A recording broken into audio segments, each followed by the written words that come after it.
This one divides opinion because it's about Felipe Anderson, as you would have seen from the title in the video.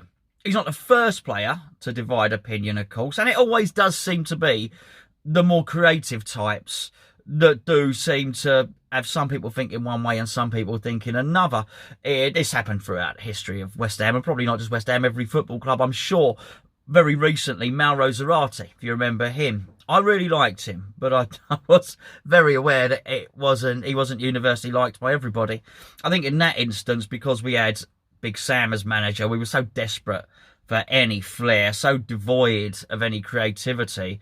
I was desperate to see Zarate or Ravel Morrison on, just to see what they could do and just to inject some little bit of sparkle into our horrible, play that would see us just trying to gain a point or whatever it was. Felipe Anderson, though, I've noticed very recently that people have become very frustrated with him.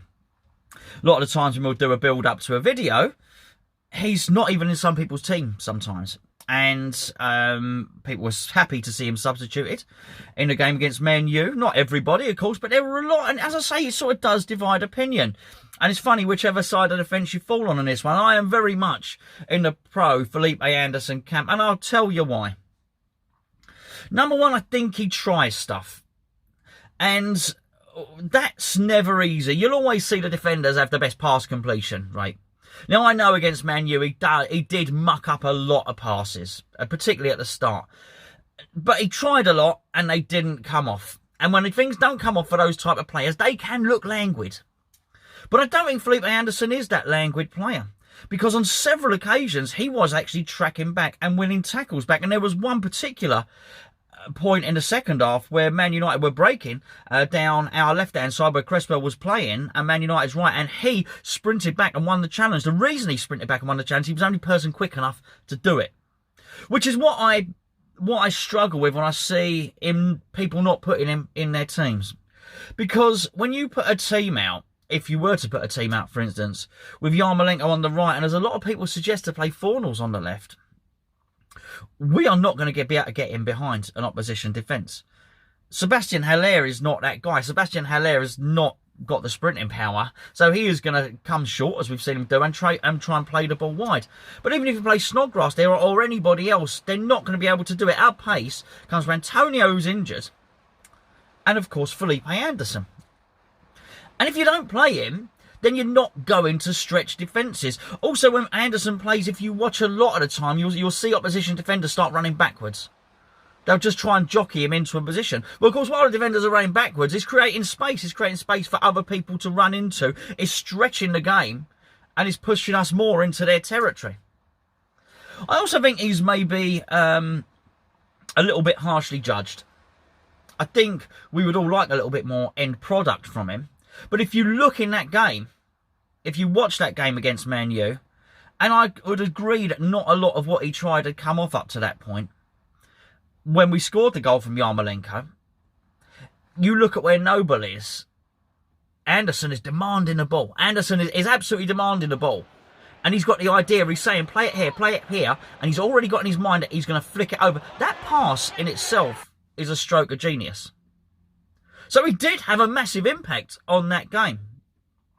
I also think we judge him maybe a little bit harshly when you take into account of what he cost, which was, I think it was 42 million. It's a lot of money for our West Ham. It's our second highest outlay for a player, of course, as you will all know. But the very top player in that position, let's say Neymar, for example, whether you like him or hate him, and I do hate him, costs you 200 million. I'm not looking round at other clubs and seeing a whole load of players, particularly at the clubs that are of a similar standard to West Ham. I'm not seeing a whole load of players, I'm talking about left wingers here, who are significantly better than Felipe Anderson. Maybe Zaha would yield more in terms of assists and goals over a season, but you won't get Zaha for 42 million. Arsenal just paid 70 million for Pepe. Does he look better than Felipe Anderson? I'm not so sure he does. Watch Bournemouth at the weekend. King is playing well. King is now playing on the left-hand side. He is playing well, but he's not tricking his way past players. He's playing well because he's fast and he's strong. And I just feel if we try and suck all the life in terms of the pace out of our team, we're going to be offering very, very little. And make no mistake about it, if you were an opposition manager and you saw no pace in West Ham's team, and I don't count Ryan Fredericks, because Ryan Fredericks starts from so far back, you could probably tactically plan from that. Ryan Fredericks isn't going to surprise you. You're going to see him run. You know if he starts coming from right back, he's got a long way to go down that pitch. But I think if you were an opposition manager and you saw no pace in West Ham's team, and let's run through it a second. Rice and Noble in midfield. Fornals left. Or whatever. Felipe Anderson left. Fornals right. Yarmolenko right. Fornals, Felipe Anderson. And not Felipe Anderson not in the team. Fornals, Yarmolenko will share, because Lanzini's injured, and then Heller up front. You're going to be happy with that.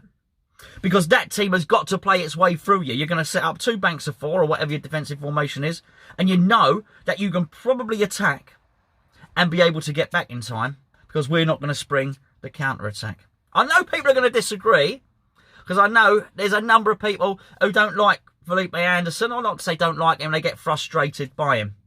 But I think he's a good player, and he gets in my team for every single game, including the one tomorrow against Oxford, by the way.